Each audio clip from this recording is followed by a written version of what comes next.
الإنسان وعلمه البيان والصلاة والسلام على نبينا جد الحسن والحسين مولانا ومولى الثقلين وعلى آله وأصحابه ذوي الخير والإحسان أما بعد فأعوذ بالله من الشيطان الرجيم بسم الله الرحمن الرحيم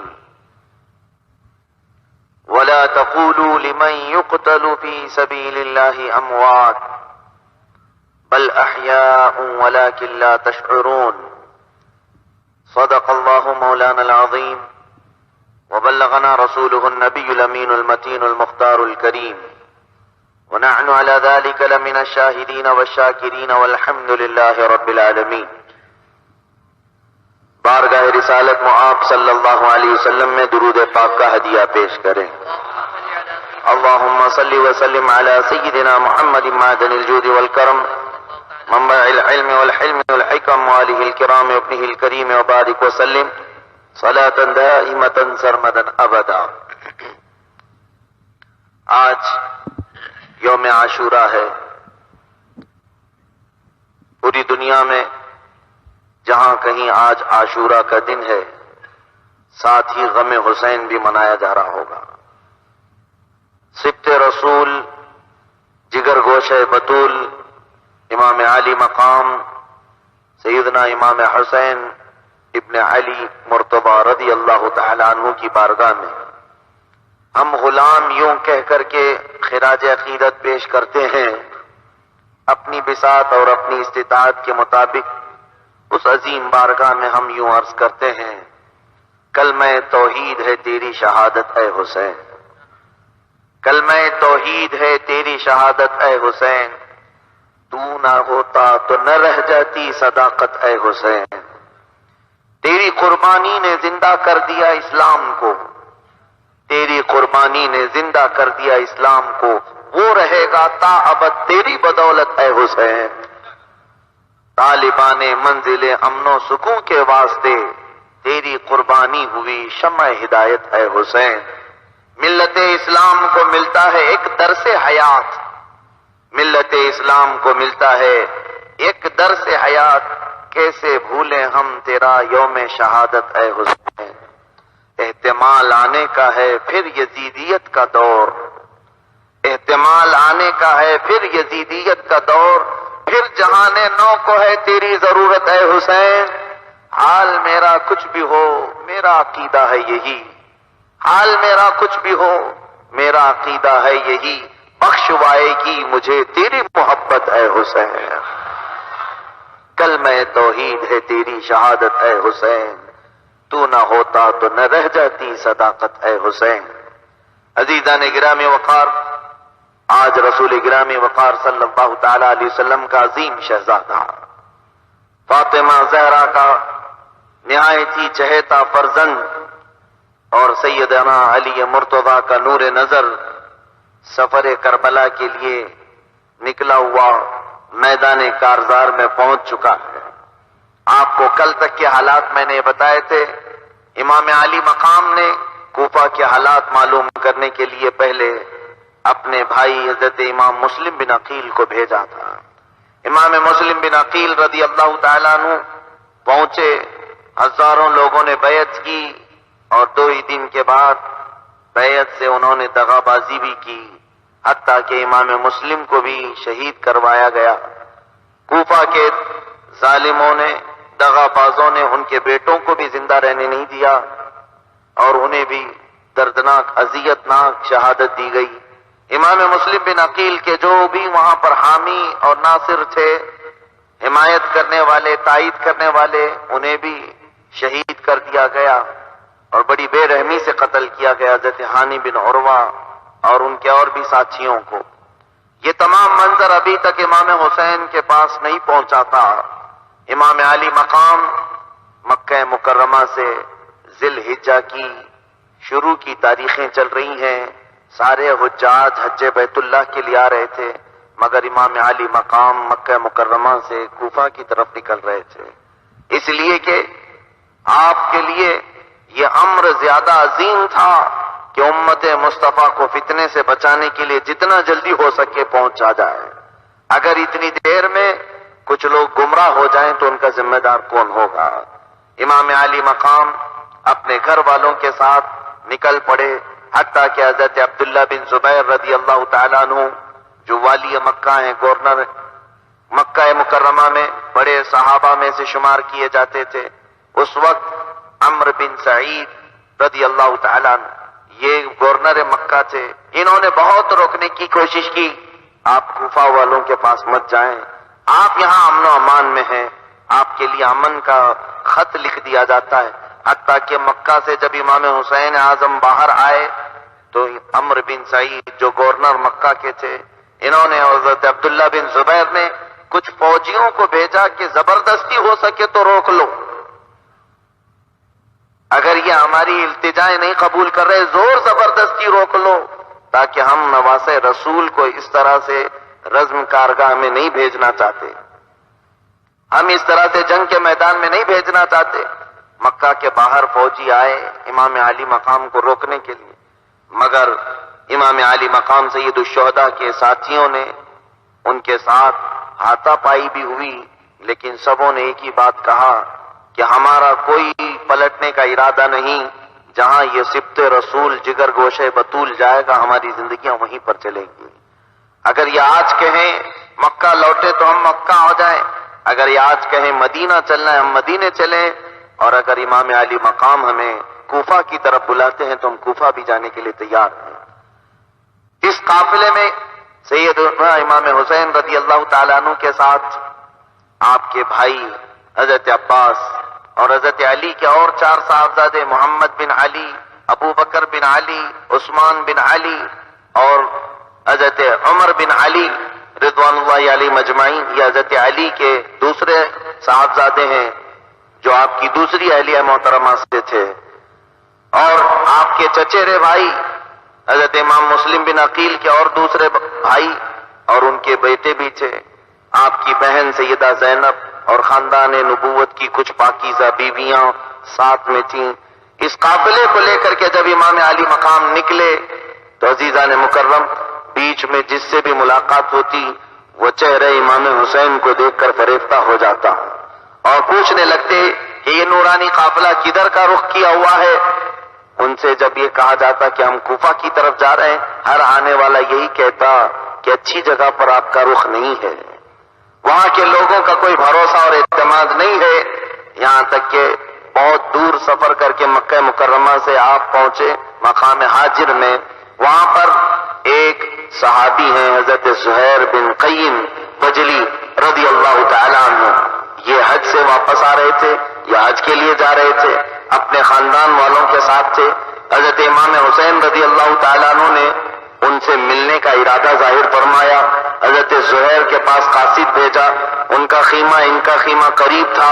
حضرت زہیر انہوں نے ملنے سے منع کر دیا، اس لیے کہ اس وقت یہ حالات یہ تھے کہ تھوڑے دنوں تک حضرت علی رضی اللہ تعالیٰ عنہ کے خلاف انہوں نے جنگ لڑی تھی، تو ان کو یہ پروپیگنڈا ان کے دماغ میں بٹھایا گیا تھا کہ یہ لوگ باغی ہیں. اس طور پر انہوں نے منع کیا تو ان کی بیوی نے انہیں تانا مارا، زہیر کیا بات ہے کہ اللہ کے نبی کا شہزادہ آپ کو بلائے اور آپ انکار کریں، آپ جس رسول کے صحابی ہے. حضرت زہیر فرماتے ہیں میں اٹھ گیا اور امام حسین سے ملنے کے لیے آیا. جب میں خیمے میں آیا تو حضرت امام حسین کے چہرے مبارک کو دیکھ کر مجھے رسول اللہ کی یاد آ گئی، مصطفیٰ کریم صلی اللہ علیہ وسلم کی یاد آئی. امام حسین نے سارا واقعہ بیان کر دیا. میں مدینے سے نکلا، مکہ مکرمہ آیا، کوفیوں کے خطوط آئے اور پھر میں مکہ سے نکل کر اب کوفہ جا رہا ہوں، اب کوفہ کی طرف جا رہا ہوں. حضرت زہیر بن قیم ان کی آنکھوں میں ایک چمک سی پیدا ہو گئی. ابھی جو ملنے کے لیے تیار نہیں تھے واپس اپنے خیمے میں آئے اور اپنی بیویوں سے کہا اگر تم چاہتی ہو تو طلاق لے لو اور واپس چلے جاؤ، اس لیے کہ اب میں نے پورا رخت سفر امام حسین کے ساتھ باندھ لیا ہے. پوچھا ابھی تھوڑی دیر پہلے ملنا نہیں چاہتے تھے، ابھی تو آپ ان کے ساتھ جان دینے کی بات کر رہے ہیں. حضرت زہیر کہتے ہیں مجھے بات یاد آتی ہے ملک شام میں، جب ملک شام فتح ہوا بہت سارا مال غنیمت آیا تو حضرت سلمان فارسی رضی اللہ تعالیٰ عنہ مال غنیمت دے کر کے مجھ سے پوچھتے ہیں کیا تم یہ پورا مال لے کر راضی ہو گئے؟ ہم نے کہا بہت خوش ہو گئے ہیں، بہت خوشی ہے۔ حضرت سلمان فارسی نے اس وقت کہا تھا اے زہیر ان قریب تم دیکھو گے رسول اللہ صلی اللہ علیہ وسلم کے شہزادے کے ساتھ ان کی امت جفا کرے گی، دغا کرے گی، اس وقت تم ان کے ساتھ رہو گے اور ان کی حمایت کرو گے اور اس وقت جو تمہیں خوشی ہوگی وہ اس مال غنیمت سے زیادہ حاصل ہوگی۔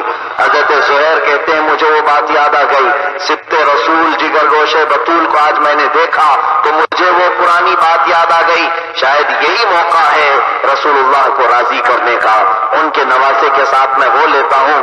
حضرت زہیر وہاں سے ساتھ ہو لیے، ان کی بیویاں بھی ساتھ میں آ گئیں، یہ قافلہ بڑھتے بڑھتے آگے چلا، بیچ میں اور کچھ لوگ آئے وہ بھی ساتھ ہوتے گئے۔ حضرت زینب رضی اللہ تعالیٰ عنہ کے دو شہزادے محمد اور عون، دو ننھے بچے تھے یہ مدینے میں رہ گئے تھے۔ ان کے والد حضرت عبداللہ بن جعفر طیار انہوں نے خط لکھ کر کے بھیجا کہ اے امام علی مقام رات کے وقت آپ کا قافلہ چلا گیا، میں بھی سوتا رہا میرے بچے بھی، لہذا زینب آپ کے ساتھ چلی گئی، ماں کو یہ چھوڑ کر کے یہاں رہ نہیں پاتے اور میں آپ کے لیے نذرانے کے طور پر یہ دو بچے بھیج دیتا ہوں۔ میں آپ کے لیے محمد اور عون کو بھیجتا ہوں، یہ خط لکھ کر کے بھیجا۔ حضرت محمد اور عون اس قافلے میں شامل ہوئے۔ کل روایات کے مطابق حضرت امام حسین رضی اللہ تعالیٰ عنہ کا مکمل قافلہ 82 لوگوں پر مشتمل تھا، 82 لوگ تھے اس کے اندر، جس میں عورتیں بھی تھے، بچے بھی تھے اور امام حسین رضی اللہ تعالیٰ عنہ کے ساتھی، خاندان اہل بیت کے بہت سارے معزز نوجوان، یہ سب ملا کر کے 82 لوگوں کا یہ مقدس قافلہ نکلا ہے۔ کہاں؟ کوفہ کی طرف۔ کوفہ کی طرف یہ سفر روانہ ہے۔ ذی الحجہ کی تاریخ شروع تھی اور اس مہینے میں پورا سفر چلتا رہا، پورے ایک مہینے کا سفر ہوتا رہا۔ ادھر کوفہ میں جو عبید اللہ بن زیاد نے امام مسلم بن عقیل کے ساتھ بڑی بدتمیزیاں کی تھی، ان کو شہید کیا تھا، بے رحمی سے جنہیں قتل کیا تھا، اس ابن زیاد نے اب یہ سوچا کہ حسین اگر نکل چکے ہوں گے تو پھر میں ان کا مقابلہ کروں گا۔ حضرت امام حسین رضی اللہ تعالیٰ عنہ مقام حاجر میں پہنچ کر کے اپنے ایک قاصد کو خط لکھ کر کے کوفہ والوں کے پاس بھیجتے ہیں۔ ابھی امام حسین کے پاس اطلاع نہیں ملی کوفہ کے بدلے ہوئے حالات کی، آپ نے اپنا قاصد بھیجا، اے کوفہ والوں میں مکہ سے نکل کر مقام حاجر تک آ چکا ہوں، تم اپنے انتظامات پوری کر لو، میرے آتے ہی تم بیعت کر لینا، میرے آتے ہی خلیفۃ المسلمین ہونے کا شرف مجھے حاصل ہوگا اور تم سب ایک عادل اور ایک پرہیزگار متقی شخص کی اطاعت کرو گے، رسول اللہ کے شہزادے کی اطاعت کرو گے۔ خط لکھ کر کے بھیجا۔ حضرت امام حسین رضی اللہ تعالیٰ عنہ نے اپنے جس قاصد کو خط لکھ کر کے بھیجا کوفہ والوں کے پاس، کوفہ آتے ہی اس قاصد کو ابن زیاد نے گرفتار کر لیا۔ پوچھا کہاں سے آ رہا ہے؟ کہا امام حسین نے خط لکھ کر کے بھیجا ہے کوفہ والوں کے لیے۔ اس نے قید کر کے گورنر ہاؤس پہ پہنچا دیا اور تلوار اس کے سامنے رکھی، کہا کہ اے نادان، اگر تو خیر چاہتا ہے تو کوفہ والوں کو سب بتا دے، حسین کے خلاف تقریر کر اور یہ بتا کہ حق یزید کے ساتھ ہے، ابن زیاد کی پیروی کریں، تو گورنر ہاؤس پر چڑھ، میں تجھ کو چڑھاتا ہوں اور سارے کوفہ والوں میں تو یہ بیان دے دے کہ تو حسین کو چھوڑ کر کے یہاں پر آ رہا ہے، ان کے خلاف بیان کر کے ان کے اندر بری عادتیں ہیں۔ اللہ اکبر۔ یہ قاصد کو گورنر ہاؤس پر کھڑا کیا گیا اور سارے کوفہ والوں کو جمع کیا گیا۔ یہ گورنر ہاؤس پر چڑھ کر کے قاصد نے اعلان کیا ہے کوفہ والوں، اللہ کے لیے ساری تعریفیں، رسول اللہ صلی اللہ علیہ وسلم پر صلاۃ و سلام اور ان کی آل و اطہار پر۔ کوفہ والوں، کیا تمہیں معلوم نہیں تم لوگوں نے خط لکھ کر کے امام حسین کو بلایا تھا، وہ چل چکے ہیں، مقام حاجر تک پہنچے ہیں، میں ان کا قاصد ہوں اور یہ ظالم ابن زیاد نے مجھے چھت پر اس لیے کھڑا کیا ہے کہ میں صبت رسول کے خلاف بولوں۔ قسم خدا کی میرے جسم میں جب تک جان رہے گی میں علی اور ابن علی کی تعریف میں ہی بیان دیتا رہوں گا۔ مجھے علی کے خلاف بولنے کے لیے کھڑا کیا گیا ہے اور ان کی اولاد کے خلاف بولنے کے لیے کھڑا کیا گیا ہے۔ تم سب کو والوں سن لو، تم اگرچہ دغا باز ہو، دھوکے باز ہو، لیکن لیکن یہاں جس کو تم نے گورنر بنایا ہے وہ کذاب ہے اور ابن کذاب ہے، اس کا باپ بھی کذاب اور یہ بھی کذاب ہے۔ جیسے ہی اس قاصد کا یہ بیان چل رہا تھا، ابن زیاد نے پیچھے سے ایسا وار کیا کہ اس قاصد کے 2 ٹکڑے ہو گئے، جسم مبارک 2 ٹکڑوں میں تبدیل ہو گیا اور کوفہ والے پھر سے ڈر گئے، سہم گئے۔ قاصد اس کے بعد کوفہ سے ایک بھاگتا دوڑتا ہوا ایک اور غلام جو امام حسین رضی اللہ تعالیٰ عنہ سے محبت کرنے والا تھا وہ پہنچا۔ امام حسین امام علی مقام سے بیچ راستے میں ملاقات ہوئی اور سب بتا دیا۔ امام حسین کو سرکار کوفہ والوں نے دغا کر دیا ہے، دھوکہ کر دیا، آپ کے بھائی امام مسلم کو قتل کیا گیا، ہانی بن عروہ کو قتل کر دیا گیا، ان کے بچوں کو شہید کیا گیا ہے۔ امام علی مقام نے یہ سنتے ہی فوراً بلند آواز سے انا للہ و انا الیہ راجعون پڑھنا شروع کیا، بار بار پڑھتے رہے اور قافلے والے سارے لوگوں کو آپ نے اسی جگہ پر روک دیا اور کہا اے میرے ساتھیوں، حالات کوفہ کے بدل گئے ہیں، کوفہ والوں نے ہمارے ساتھ دھوکہ کیا، میرے بھائی کو قتل کیا گیا ہے، اب تم سب کا کیا ارادہ ہے؟ سبوں نے کہا امام آپ کی جو رائے ہے اسی پر ہم گامزن رہیں گے، آپ جو فرمائیں۔ امام علی مقام نے کہا ابھی تو صرف خط پہنچا ہے، چلو کوفہ پہنچنے کے بعد شاید انہیں میرا چہرہ دیکھنے کے بعد پھر سے محبت آ جائے، پھر سے ان کے دلوں میں جذبات ابھر آئیں اور رسول اللہ کے خاندان والے ان شہزادوں کو دیکھ کر کے وہ اپنا ہاتھ رسول اللہ کے ہاتھ میں دے دیں۔ یہ سوچ کر کے پھر قافلے کو آگے بڑھایا گیا۔ اب قافلہ بڑھتا ہوا آگے چلا۔ امام علی مقام سیدنا امام حسین اعظم رضی اللہ تعالیٰ عنہ اپنے اس قافلے کو لے کر کئی منزلیں طے کرتے آئے۔ ادھر یزید نے ایک فوج عمرو بن سعد نام کا ایک شخص تھا اس کے ہاتھ میں دیا۔ یہ کون ہے؟ سعد ابن ابی وقاص رضی اللہ تعالیٰ عنہ صحابی رسول ہیں، عشرہ مبشرہ میں سے ہیں۔ حضرت سعد ابن ابی وقاص ان کا بیٹا تھا عمرو بن سعد۔ ایران کی ایک جنگ کو سر کرنے کے لیے 4000 کا لشکر دے کر یزید نے اسے بھیجا تھا۔ اس لشکر کو اس نے اس جنگ کو فتح کیا اور واپس آ رہا تھا۔ اسے یزید نے ایک جگہ ہے رے جس کا نام، وہاں کی گورنری دینے کا وعدہ کیا تھا، لیکن وہ ابھی پلٹ رہا تھا کہ ابن زیاد نے لکھ کر کے بھیجا یزید کو کہ حسین مکہ سے نکل چکے ہیں، بیچ راستے میں روکنے کی ضرورت ہے، فوج بھیجی جائے۔ یزید نے عمرو بن سعد کو بیچ راستے سے ہی بھیج دیا، وہی 4000 کا لشکر لے کر چلا جا۔ عمرو بن سعد جانتا تھا کہ رسول اللہ کے شہزادے ہیں، امام حسین ہیں، علی کے بیٹے ہیں، کیونکہ وہ خود بھی ایک صحابی رسول کا بیٹا ہے۔ وہ پہلی بار جانا نہیں چاہ رہا تھا۔ اس کے بعد پھر اس سے ابن زیاد نے یہ کہا کہ تو کوفہ آ جا اور بات بیٹھ کر کے سلجھا لیں گے۔ جب وہ 4000 کا لشکر لے کر کوفہ آیا تو ابن زیاد نے کہا یاد رکھ تجھے رے کی حکومت چاہیے یا حسین کا یہ غریب قافلہ چاہیے؟ دنیا کی لالچ میرے عزیزو، کل بھی میں نے یہی عرض کیا، بہت ہی خطرناک ہے۔ ایک کرسی کی لالچ اور ہوس نے اس کا ایمان ختم کر دیا۔ اس نے کہا مجھے رے کی حکومت چاہیے، مقام رے کی گورنری مجھے چاہیے۔ تو ابن زیاد نے کہا تب پھر اٹھ، تلوار اٹھا اور حسین ابن علی کو روکنے کے لیے اپنی فوج کا استعمال کر۔ وہ ابھی تیار نہیں ہو رہا تھا، تب ابن زیاد نے کیا کیا، اپنے ہونہار سپاہیوں میں سے حر بن یزید الریاحی، ایک ایسا شخص ہے جس کی بہادری بہت مشہور تھی، اس کے ساتھ 1000 کی فوج بھیجا کہ حسین کو جس راستے میں پاؤ وہیں پر روک دینا، آگے بڑھنے مت دینا، کوفہ آئیں گے تو ہو سکتا ہے یہاں کے حالات بدل جائے۔ اس لیے کہ ابن زیاد کو معلوم تھا کہ یہ وہی کوفی ہیں جو رات میں بیعت کرتے ہیں اور صبح میرے ڈر سے توڑ دیتے ہیں۔ اب میرے ساتھ ہیں، کہیں حسین آ جائے تو مجھے چھوڑ کے ان کے ساتھ نہ چلے جائے۔ ان کی طبیعت اچھی طرح سے معلوم تھی۔ حر بن یزید کو بھیجا 1000 کا دستہ دے کر کے حسین جہاں پر بھی آئے ان کو راستے میں روک دینا۔ وہ اپنا فوجی دستہ لے کر آیا اور بہت پہلے، کوفہ ابھی کئی میل دور تھا، حضرت امام حسین رضی اللہ تعالیٰ عنہ کو اس نے پا لیا اور روک دیا۔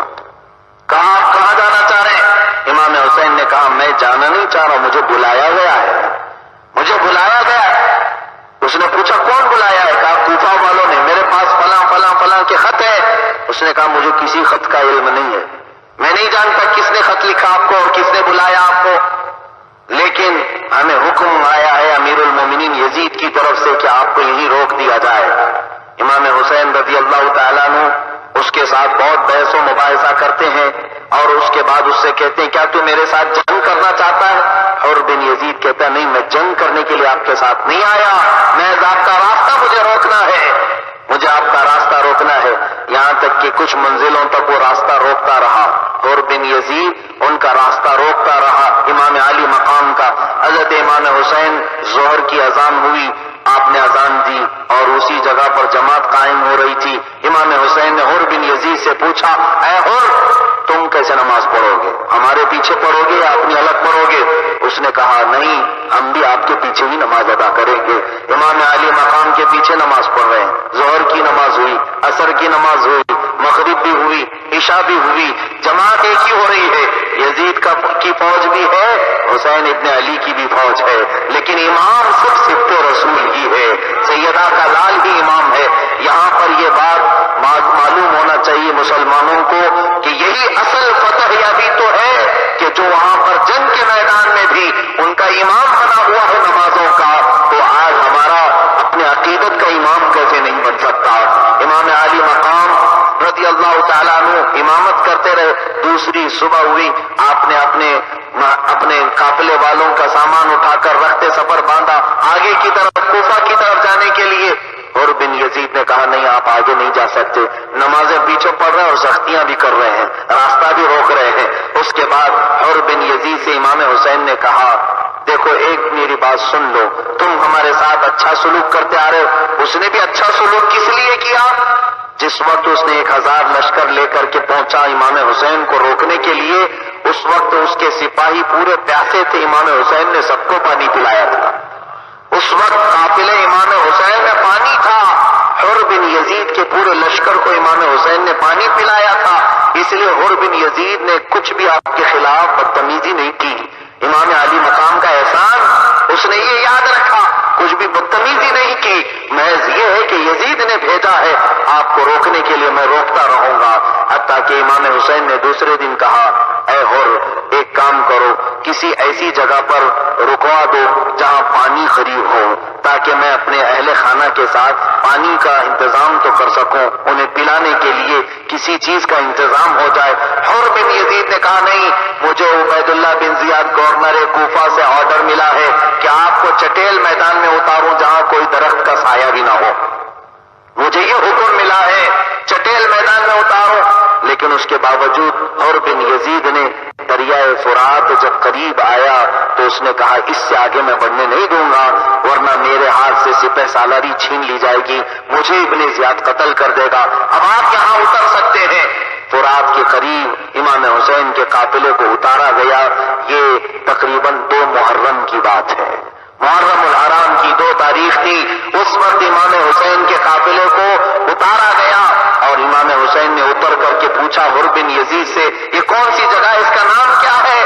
حر بن یزید نے کہا ھذا موضع کربلا، اس جگہ کو کربلا کہا جاتا ہے۔ آپ نے فرمایا ھذا محط رجالنا ومناخ رکابنا ومقتل رجالنا موضع کرب بلاء۔ امام حسین فرماتے ہیں یہ کربلا نہیں، کرب اور بلا کی جگہ ہے جہاں ہمارے ہمارے گھوڑے باندھے جائیں گے، مارے جائیں گے، ہمارے مردوں کو قتل کیا جائے گا، ہماری بیویوں کو قید کیا جائے گا۔ یہ امام علی مقام کا علم غیب ہی تو بتا رہا ہے۔ کھلا ہوا میدان دیکھ کر کے آپ نے فرمایا کہ یہی وہ جگہ ہے جس کی بشارت ہمیں دی گئی ہے۔ آپ اتر گئے اور خیمے لگائے گئے، یہ کربلا کا میدان ہے، دریائے فرات قریب ہے۔ اس کے بعد یہ حر بن یزید 1000 فوجیوں کو لے کر امام حسین کی نگرانی کر رہا ہے، جنگ نہیں ہو رہی ہے، کوئی قتل و غارت نہیں ہے، یہاں پر اسی طرح سے حر بن یزید کی نگرانی چل رہی ہے۔ اس کے بعد ابن زیاد نے ابن سعد عمرو بن سعد کو 4000 کا لشکر دے کر کے کوفہ سے روانہ کیا کہ جاؤ حسین کو حر بن یزید نے روکا ہوگا، جہاں اس نے روکا ہے تم ان سے بیعت لے لو، اگر وہ بیعت نہ کریں تو ان کا سر قلم کر دینا۔ عمرو بن سعد اس وقت وہاں سے ابن زیاد سے کہا، اے ابن زیاد، کیا تو رسول اللہ کے بیٹے کو قتل کرنا چاہتا ہے؟ کیا تو فاطمہ کے لال کے خون سے رنگنا چاہتا ہے؟ عمرو بن سعد کو اس نے دھمکی دی، اے عمرو بن سعد، یہ کام میں دوسرے سے بھی کروا سکتا ہوں، اور جو کرے گا اسے ایک ہی حکومت دی جائے گی۔ عمرو بن سعد پھر سے کھڑا ہوا، صحابی رسول کا بیٹا ہے، پھر سے کھڑا ہوا، کہا نہیں نہیں، یہ کام میں اپنے ہاتھ سے کر لوں گا، میں حسین کو منوا لوں گا۔ 4000 کا لشکر لے کر کے وہ کوفہ سے آیا اور کربلا پہنچا، جہاں امام حسین کا یہ نہتا قافلہ موجود تھا۔ 82 لوگوں کے لیے 1000 لشکر بھی بس تھا، پھر 4000 کا آیا۔ عمرو بن سعد پورے 4000 کا لشکر لے کر کھڑا ہے، اور اس کے بعد اس نے امام حسین سے گفتگو کرنا شروع کیا۔ امام حسین کے پاس آیا اور رات میں بیٹھ کر کے بات چیت کیا کہ آپ کا ارادہ کیا ہے، آپ کیوں نکلے ہو؟ پہلی مرتبہ ملاقات ہو رہی ہے، عمرو بن سعد ابن ابی وقاص کا بیٹا اور ادھر حیدر کرار کا بیٹا، دونوں صحابی کے بیٹے ہیں، آمنے سامنے بات ہو جائے تو معاملہ حل ہو جائے۔ اس نے رات میں بیٹھ کر بات کی، آپ کیوں آئے، کیا چاہتے ہیں؟ امام حسین نے کہا، میں آیا نہیں ہوں، مجھے بلایا گیا ہے، فلاں فلاں نے خط لکھے۔ بہرحال اگر انہوں نے نہیں بھی بلایا، اگر وہ انکار کرتے ہیں کہ نہیں بلایا تو ٹھیک ہے، اے عمرو بن سعد، مجھے مہلت دو، مجھے موقع دو، میں اپنے خاندان والوں کے ساتھ کسی سمندر کے کنارے جا کر زندگی بسر کر لوں گا، یا پھر مجھے موقع دو، میں یزید کے پاس چلا جاؤں گا، وہاں بیٹھ کر کے میں معاملے کو سلجھاؤں گا، آمنے سامنے ہماری بات ہوگی، یزید اور میری، جس طرح میرے بھائی امام حسن نے ان کے باپ امیر معاویہ سے بیٹھ کر کے سمجھوتا کیا تھا، مجھے ملک شام جانے دیا جائے، دمشق جا کر کے میں بات کروں گا۔ عمرو بن سعد خوش ہوا کہ یہ تو لڑائی کے ارادے سے نہیں آئے، جنگ کے ارادے سے نہیں آئے، یہ بھی صلح چاہتے ہیں۔ تو اس نے خط لکھ کر کے بھیجا کوفہ پھر سے کہ ابن زیاد خوشی ہو، مبارک ہو، حسین جو ہے جنگ نہیں کرنا چاہتے، قتل نہیں کرنا چاہتے، اور انہوں نے صلح کی بات کی ہے، وہ چاہتے ہیں کہ انہیں یزید کے پاس بھیج دیا جائے، یا پھر کسی اور جگہ بھیج دیا جائے، یا مدینہ واپس کر دیا جائے۔ ابن زیاد کے پاس جب یہ خط پہنچا تو اس نے کوفہ والوں کو سنایا کہ حسین نے یہ پیغام بھیجا ہے، کیا کیا جائے؟ اس وقت شمر ذل جوشن نام کا ایک نہایت ہی خبیث قسم کا انسان وہاں بیٹھا ہوا تھا، اس نے کہا، اے عبید اللہ بن زیاد، تم کیا چاہتے ہو حسین یہاں سے بچ کر کے نکل جائے؟ اب دیکھو وہ تمہارے علاقے میں آ گئے ہیں، اور یہاں سے اگر وہ چلے گئے تو جیت ان کی ہوگی اور ہار تمہاری ہوگی، اور اگر وہ واپس چلے گئے تو پھر اپنی فیلڈ بنا لیں گے، اپنا میدان ہموار کریں گے، لہذا انہیں واپس مت دینا۔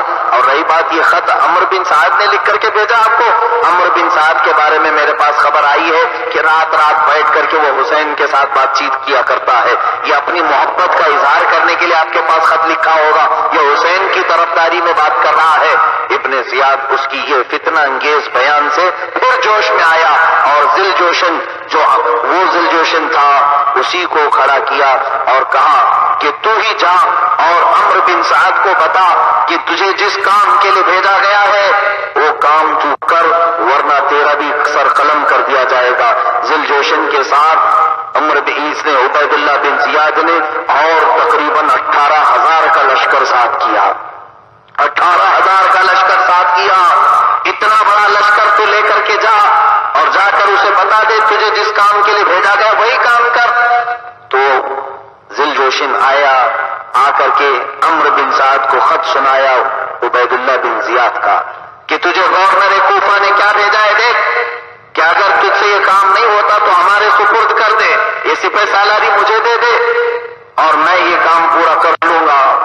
یہ ذل جوشن نے یہ فتنہ انگیزی جو کی تھی عمرو بن سعد سمجھ گیا، اور اس نے کہا، بدبخت، تو نے پورا معاملہ خراب کر دیا، عبید اللہ بن زیاد کو تو نے بھڑکایا اور حسین کے خون کے ساتھ رنگنے پر تو نے مجھے مجبور کیا۔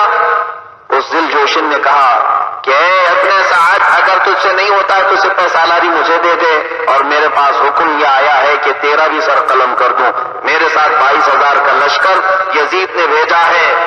تو عمرو بن سعد ڈر گیا اور کہا، نہیں نہیں نہیں، سپہ سالاری میں تجھے نہیں دوں گا، میں اپنے ہاتھوں سے حسین کے ساتھ جنگ کروں گا، قتال کروں گا۔ اب میاں یہاں پر کربلا میں 22,000 کا لشکر جمع ہے، 4,000 عمرو بن سعد کے ساتھ اور 18,000 اس کے ساتھ اور 1,000 حر بن یزید کے ساتھ۔ مگر ہوا کیا، اب یہ 7ویں محرم آئی، 7ویں محرم، یہاں یہ امام حسین کے لیے سب سے پہلا آرڈر یہ آیا ابن زیاد کی طرف سے، اے عمرو بن سعد، اے خولی بن یزید، شمر ذل جوشن، یہ سب وہ بدبختوں کے نام ہیں جن کے ناموں سے برکت ختم ہو جائے. یہ وہ غلیظ لوگ ہیں. ان لوگوں نے سب سے پہلے آرڈر کیا لایا کوفہ سے کہ حسین پر سب سے پہلے دریائے فرات کا پانی بند کر دیا جائے، پورا پہرا لگا دو، ایک قطرہ بھی حسین کے قافلے میں پہنچنے نہ پائے. انہوں نے دریائے فرات کی نگرانی کے لیے 5000 فوجیوں کو لگائے، 5000 دستے لگائے اور سب کو دریائے فرات پر کھڑا کیا کہ کوئی بھی حسین کو ایک شخص بھی پانی لینے کے لیے دریائے فرات پر نہ آئے.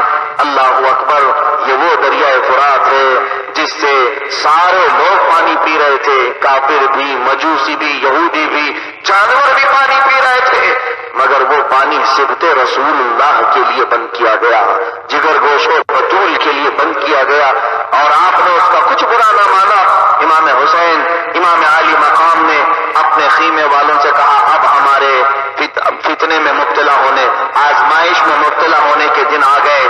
اے میرے گھر والوں، سب کو 7ویں محرم ہے، کھڑے ہو کر کے آپ بیان فرماتے ہیں، ایک ایسی تقریر کرتے ہیں کہ میرے خاندان کے لوگوں، آج بھی تمہارے پاس موقع ہے، تم یہاں سے جہاں جانا چاہتے ہو چلے جاؤ، اس لیے کہ یہ میرے خون کے پیاسے ہیں، یہ میرے ساتھ معاملہ کرنا چاہتے ہیں، لہذا میں تمہیں اختیار دیتا ہوں کہ ہر کوئی اپنے اپنے گھر چلا جائے اپنے بچوں کو لے کر کے. اس وقت آپ کے جتنے بھائی تھے، حضرت عباس علمبردار، عبداللہ بن علی، محمد بن علی، ابو بکر بن علی، عثمان بن علی، یہ سب کے سب ایک زبان ہو کر کہنے لگے، اے امام علی مقام، کیسی بات آپ فرما رہے ہیں، آپ کے بعد زندہ رہنے کا مزہ ہی کیا ہے، ہم آپ کے ساتھ آئے ہیں، ہمارے خون کا آخری قطرہ گرنے تک ہم آپ کے ساتھ رہیں گے. اور اس کے بعد 2 دن گزر گئے، اب یہ 9ویں محرم آئی. میرے عزیز ہو، عمرو بن سعد اب تک جنگ کا ارادہ نہیں کیا تھا، جنگ کا ارادہ نہیں کیا تھا. عمرو بن سعد نے 9ویں محرم کی رات ہے، لیکن جیسے ہی شمر ذل جوشن نے کہا اب ہمارے پاس زیادہ وقت نہیں ہے، حسین کو اسی طرح سے اگر رکھا جائے، چھوڑا جائے تو یہ اپنی سیاست کے ذریعے سے، اپنی حکمت کے ذریعے سے کچھ چال چلیں گے اور ہم سب کو ختم کرنے کی سازش کریں گے. اللہ اللہ، یہی ہے، اللہ کے شیروں کو آتی نہیں روباہی. شیر جو ہوتا ہے خدا کا، اس سے ہزاروں کے گیدڑ بھی بھپکی کھاتے ہیں. آپ دیکھیں 22,000 کا لشکر ہے مگر 82 شیروں سے بھی گھبرا رہا ہے. ان لوگوں سے وہ ڈرے ہوئے ہیں کہ کہیں کوئی حکمت کام نہ کر جائے، اس لیے کہ انہیں معلوم تھا یہ معمولی گھرانے کے لوگ نہیں ہیں، یہ رسول اللہ کے گھر والے ہیں، فاطمہ زہرا کے ٹکڑے ہیں. عزیزان گرامی وقار، 9ویں محرم الحرام گزر چکی، عاشورہ کی رات آئی. اب وہاں پر ان لوگوں نے صفیں لگانا شروع کر دیا تھا، تلواریں تیز کر رہے تھے، نیزے اور برچھے سنبھالے جا رہے تھے، ڈھال اپنی پشتوں پر لگائے جا رہے تھے. اچانک یہ جنگ کا ماحول پیدا ہو گیا. حضرت زینب رضی اللہ تعالیٰ عنہ خیمے میں حضرت امام حسین کی آتی ہیں اور عرض کرتی ہیں بھیا یہ کیا ہو رہا ہے؟ وہاں جنگ کی تیاری لگ رہی ہے اور بہت سارے لوگوں کے تلواروں کی جھنکار کی آواز آ رہی ہے. امام علی مقام کی آنکھوں سے آنسو آئے اور کہا اے زینب، میں نے رسول پاک صلی اللہ علیہ وسلم کو ابھی خواب میں دیکھا، ابھی نیند سے اٹھا. اللہ کے نبی صلی اللہ علیہ وسلم فرما رہے تھے انک تروح الینا یا حسین، اے حسین ان قریب تم مجھ سے ملنے آ رہے ہو. حضرت زینب اپنا دوپٹے سے منہ چھپا کر کے کہنے لگی یا ویلا یا ویلا، اے مصیبت، اگر ایسا ہو جائے تو ہمارا کون ہوگا؟ حسین اعظم نے کہا اے زینب، ابھی تمہیں بہت کچھ دیکھنا باقی ہے، بہت کچھ دیکھنا باقی ہے، بس اتنی بات پر تمہارے آنسو چھلک پڑے. جاؤ صبر کا دامن تھامے رہو، اپنے دوپٹے کو آنکھوں سے بھگانا مت اور صبر کے پیکر بن کر کے رہنا. حضرت زینب کو سمجھا کر کے بھیجا اور اس کے بعد یہ آخری رات ہے امام علی مقام کی کربلا کے میدان میں. کھڑے ہو گئے، اپنے گھر والوں کو بلایا، ان کے جو ساتھی ساتھ میں تھے، محبان اہل بیت کے لیے جو جانی ساری کا جذبہ اپنے دلوں میں رکھتے تھے، مسلم بن اوسجہ الاسدی، حبیب ابن مظاہر اور کئی ایسے صحابہ جیسے حضرت زہیر بن قیم البجلی رضی اللہ تعالیٰ عنہ، ان سب کو جمع کر کے آخری مرتبہ امام حسین نے پھر مشورہ کیا۔ اب تک تو بات ایسی چل رہی تھی کوفہ جانے کی، مشکلات کی، باس کی، پانی کی شدت کی، لیکن اب دیکھو سامنے تیر تیز کیے جا رہے ہیں، تلواریں تیز کی جا رہی ہیں، جنگ کا ارادہ لگتا ہے۔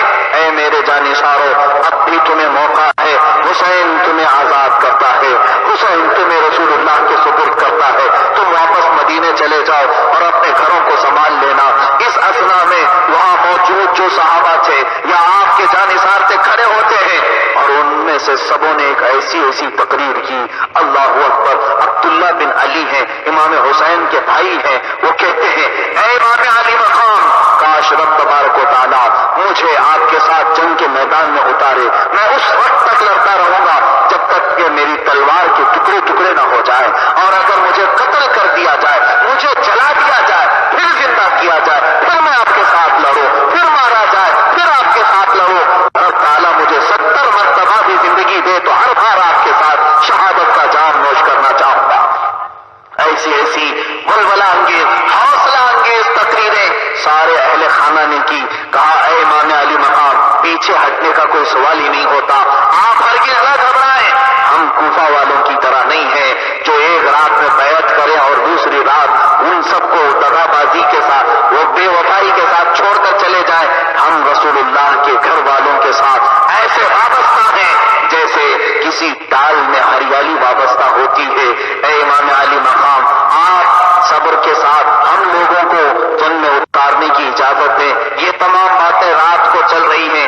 امام علی مقام اس رات عبادت میں گزارتے ہیں۔ یہ عاشورہ کی رات تھی، رات بھر آپ نے سجدے میں گزارا، پوری رات گزر گئی۔ یہ عاشورہ کی صبح ہوئی، سورج طلوع ہوا۔ یہ کیسا اس دن سورج طلوع ہوا ہوگا جس سورج نے آج تک پھر سے وہ منظر کبھی نہیں دیکھا ہوگا۔ عاشورہ کے دن صبح ہوتے ہی امام علی مقام فجر کی نماز پڑھ کر کے اپنے گھر والوں کو نصیحت کر رہے تھے کہ عمرو بن سعد سب کو کھڑا کیا ہے، اور کہنے لگا کہ یاد رکھنا حسین کی طرف سے اگر کوئی بھی آئے تو تیروں کی بوچھار کر دینا۔ یہ باتیں ابھی چل رہی ہیں۔ اس وقت حر بن یزید جس نے 1000 کی فوج لے کر سب سے پہلے امام علی مقام کا راستہ روکا تھا، وہ سب سے پہلے عمرو بن سعد کے پاس جاتا ہے اور پوچھتا ہے عمر تجھے کیا ہو گیا؟ تو صحابی رسول کا بیٹا ہے اور حیدر کرار کے بیٹے کے ساتھ تو جنگ کر رہا ہے، رسول اللہ کے نواسے کے ساتھ۔ حر بن یزید وہ خود ابن زیاد کا ایک سپہ سالار بن کر کے آیا تھا، اس نے عمرو بن سعد سے بات کی، تیرا ارادہ کیا ہے؟ عمرو بن سعد کیا تو جنگ کرنا چاہتا ہے؟ عمرو بن سعد نے کہا اے حر، جنگ ہی نہیں اب سروں کی بارشیں میں کروں گا، ایسے سر نکالے جائیں گے کہ یہ پورا میدان سروں کی بارش، یہاں قطرے گریں گے جیسے بارش کے، اس طرح سر گریں گے ان لوگوں کے جو فاطمہ کے لاڈلے ہیں۔ یہ حر نے کہا عمرو بن سعد ہوش کے ناخن لے، تو کس سے لڑائی کا ارادہ کر رہا ہے؟ عمرو بن سعد نے کہا اے حر، تجھے جس کام کے لیے بھیجا گیا اتنا ہی کام کر، میرے لشکر میں ساتھ رہ، سپہ سالار میں ہوں، تیرا یہاں پر حکم نہیں چلے گا۔ اس وقت حر بن یزید نے 1000 کا جو دستہ تھا اس کو الگ کیا اور کہا جاؤ، جسے یزید کے ساتھ جانا ہے وہ جائے، میں حسین کے پاس جاتا ہوں۔ حسین ابن علی کے پاس گھوڑا دوڑاتا ہوا آیا، یہ پہلا یزیدی فوجی سپہ سالار حر بن یزید وہاں سے نکل کر گھوڑا دوڑاتا ہوا آیا۔ حسین ابن علی ابھی اپنے ذکر و وظائف میں مشغول تھے، مصلے پر بیٹھے ہوئے ہیں، آپ نے اسے دیکھا اور دیکھتے ہی پوچھا ہے حر کیا ارادہ ہے؟ جنگ کے لیے پہلے تجھے بھیجا گیا؟ حر نے کہا اے سبط رسول، ہرگز میں جنگ کا ارادہ نہیں کیا تھا، نہ پہلے کیا نہ اب کر رہا ہوں، محض میں تو آپ کا راستہ روکنے کے لیے آیا تھا، بس آپ سے ایک سوال کرنے کے لیے آیا ہوں، ایک سوال کرنے کے لیے آیا ہوں۔ اے حسین ابن علی میرے سوال کا جواب دے۔ پوچھا بتا کیا سوال ہے؟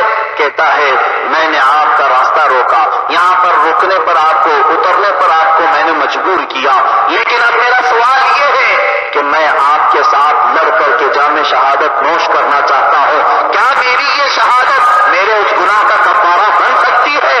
امام علی مقام نے کہا اور اللہ تیرے تمام گناہوں کی مغفرت فرمائے، میں قیامت کے دن تیری سفارش میرے نانا جان کے ساتھ بڑی کروں گا اور اپنے ہاتھ سے تجھے حوض کوثر کا پانی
سامنے خطبہ دیتے ہیں، سب سے پہلے خطبہ دیتے ہیں.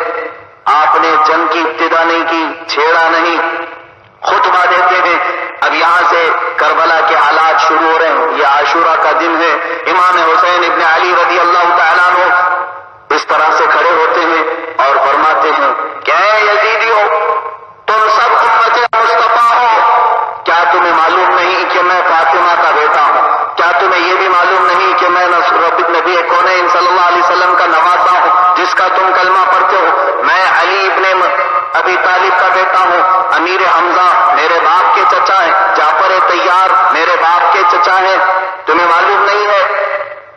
حضرت امام حسین یہ اپنی تمام تعریفیں بتاتے رہے اور اس کے بعد حضرت امام حسین رضی اللہ تعالیٰ عنہ نے یہ فرمایا، کیا میری یہ تمام نسبتیں بھی تمہیں میرے خون سے روکنے کے لیے کافی نہیں ہے؟ میرے قتل اور میری بے حرمتی سے روکنے کے لیے کافی نہیں ہے؟ عمرو بن سعد اور شمر ذوالجوشن کچھ کوفی تو امام حسین کا خطبہ سن کر کے مزمحل ہو گئے تھے، تھوڑے ٹھنڈے پڑ گئے تھے، لیکن ان کا کیا حال، کبھی ادھر ہوتے ہیں کبھی ادھر ہوتے ہیں. کچھ نہیں. عمرو بن سعد اور شمر ذوالجوشن دونوں سپہ سالار کی حیثیت سے پورے یزیدی لشکر میں تھے.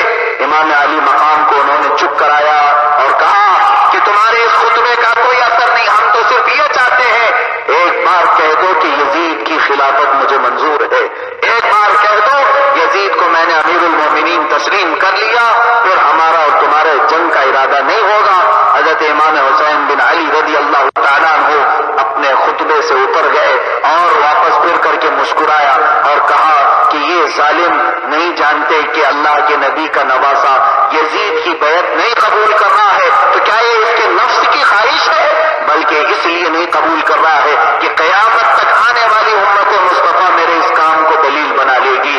ان لوگوں کو معلوم نہیں ہے میں اتنی بڑی خطا اور اتنی بڑی غلطیاں جان بوجھ کر کے ہرگز نہیں کروں گا. حضرت امام حسین اپنے خیمے میں واپس آئے اور اس کے بعد عمرو بن سعد نے سب سے پہلے تیر تیز کیا اور سارے لوگوں کو صفوں میں کھڑا کر کے ایک کمان میں تیر ڈال کر کے اس نے امام حسین کے خیمے کی طرف بھیجا اور تیر جیسے ہی چھوڑا اور اس نے کہا، اے کوفہ والو، اے یزید کے لشکریوں، سب گواہ رہنا، یزید کے پاس میرے بارے میں گواہی دینا کہ پہلا تیر میں نے چلایا ہے تاکہ رے کی حکومت صرف مجھے ملے، گورنری صرف مجھے ملے. اس نے سب سے پہلا تیر چلایا. یہ جنگ کی ابتدا ہو چکی تھی، جنگ کا آغاز ہو چکا تھا اور اس کے بعد سبوں نے تیر چلائے تو امام حسین ابن علی رضی اللہ تعالیٰ امام علی مقام کے گھر والوں نے سب جمع ہو کر کے آپ سے اجازت طلب کرنی شروع کی. حضرت امام حسین کے چچیرے بھائی تھے، حضرت مسلم بن عقیل کے بھائی تھے اور ان کے بیٹے تھے، سب آئے. آپ نے سب کو روکا، آپ سب کو جانے کی ہرگز اجازت میں نہیں دے سکتا. اتنے میں حضرت عمر بن یزید آئے جو گھوڑے پر ہی اب تک سوار تھے. کہا، امام علی مقام، دیر کس بات کی، میں آپ کی طرف سے پہلا سوار جاتا ہوں جو یزید کی طرف سے آیا تھا اب حسین کی طرف سے جا رہا ہے. اور جا کر کے للکارا، اے یزیدیو، کون ہے میرے مقابل میں آنے والا؟ اور جب للکار پڑی تو ابن زیاد کی یہ گیت اور بکی والے سارے فوجی سب دہل گئے اور کہا، عمر بن یزید کی پہلوانی تو مشہور ہے کوفہ میں، اس کے سامنے کون جائے گا؟ اس کے ساتھ 1000 لوگوں کی طاقت ہوتی ہے. بہرحال اس سے لالچ دے کر کے پھر عمرو بن سعد نے کہا، اے عمر، تو کتنی بڑی غلطی کر رہا ہے، تو کتنی بڑی غلطی کر رہا ہے. آیا تھا یزید کے فوج کے ساتھ، حسین کے ساتھ لڑ رہا ہے. گھوڑے پر بیٹھ کے عمر بن یزید نے کہا، اب تک زندگی میں بیچ میں تھا اور میں نے دیکھ لیا ادھر جہنم ہے اور ادھر جنت ہے، لہذا میں نے فیصلہ کر لیا ایسے موقع پر میں جنت کے بدلے جہنم ہرگز نہیں خرید سکتا. اے ظالموں، اے یزیدیوں، دیکھو اب بھی تمہاری آنکھ کھول کر کے جنت حسین کے سامنے ہے. اس لیے کہ کیا تم نے نہیں سنا، اللہ کے نبی نے فرمایا، الحسن والحسین سیدا شباب اہل الجنہ، حسن اور حسین جنتی نوجوانوں کے سردار ہے. یزید کے بارے میں حضور نے نہیں فرمایا، نہ ابن زیاد کے بارے میں فرمایا. سنو، جس کو اللہ کے نبی نے جنتی جوانوں کا سردار بنایا ہے، فخر کرتا ہے عمر بن یزید، اس نوجوان سردار کے سپاہیوں میں مجھے بھی شامل کیا گیا ہے. سبسکرائب کیجیے ہمارے چینل کو اور بیل آئیکن کو دبائیے ہماری لیٹسٹ ویڈیو سب سے پہلے دیکھنے کے لیے.